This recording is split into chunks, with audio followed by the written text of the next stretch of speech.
Meta's flirty AI chatbot invited a retiree to New York. He never made it home. So basically somebody had died because he went to go and meet an AI chatbot. He basically got catfished and he died on his way there. So this is a tragic story. I'm not sure if it's AI's fault exactly, although Meta AI, as we covered last week, have had some very troubling ethical issues. I covered it last Friday, but basically have an AI guidance about what can and can't be said using Meta AI. And one of the things is that you're allowed to sexualize children as long as they are above 13.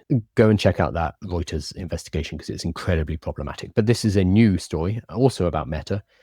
So a cognitively impaired New Jersey man grew infatuated with Big Sis Billie, a Facebook Messenger chatbot with a young person's persona. His fatal attraction puts a spotlight on Meta AI's guidelines, which have let chatbots make things up and engage in sensual banter with children. Okay, that's the thing we're talking about. So this older man, he was 76 years old, a guy called Boo.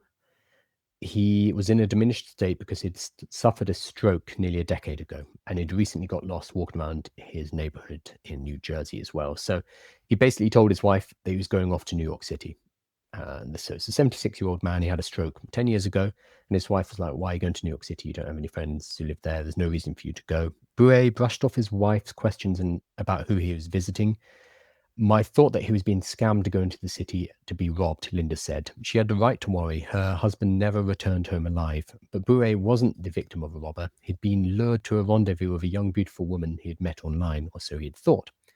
In fact, the woman wasn't real. She was a generative artificial intelligence chatbot named Big Sis Billie, a variant of an earlier AI persona created by the giant social media company Meta Platforms in collaboration with celebrity influencer Kendall Jenner. Okay.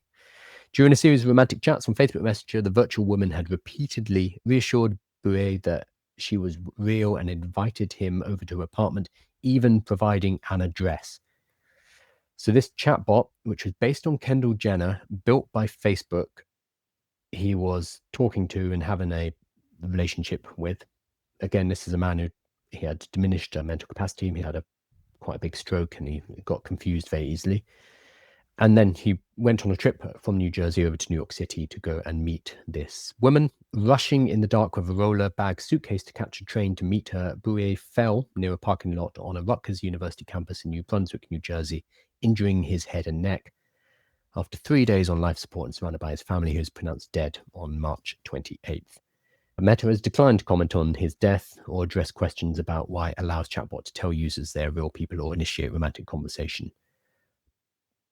Yeah, pretty rough. I think it's hard to blame this entirely on AI. There have been catfishing and there have been scams like this going on forever. It's just with the fact that this is an AI that was produced by Meta, which wasn't even designed to scam people. It's just a chatbot that happened to tell this man where it lived. It actually gave an address. I don't know how accurate or real that address was. And because he was in a diminished mental capacity, he went off to meet her and he ended up falling down some stairs, which is a tragic accident.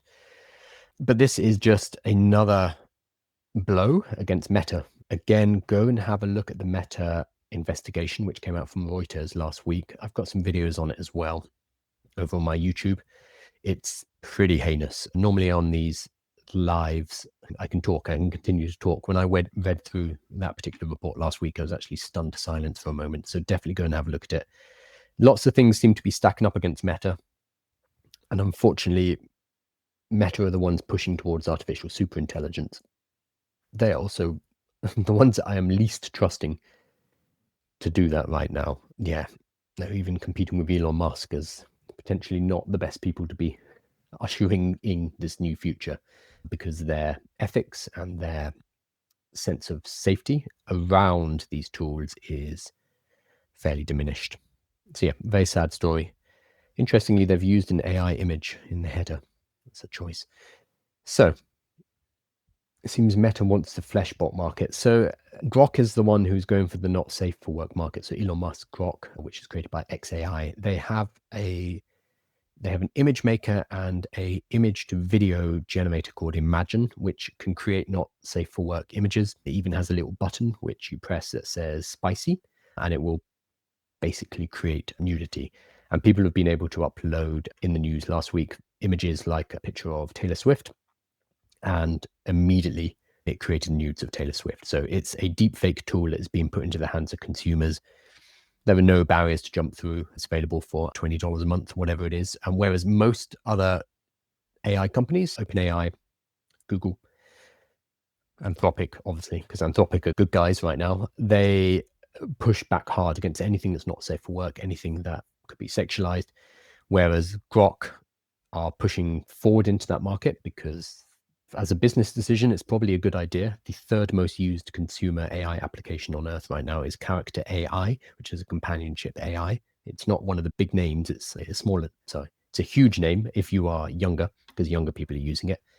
But it looks like Meta are toying with this market too. I don't think they'll do nudity or pornography in the same way that XAI are, but it sounds like they are allowing for children to have romantic conversations with their AI bots. Again, go and read that report because it's pretty explicit.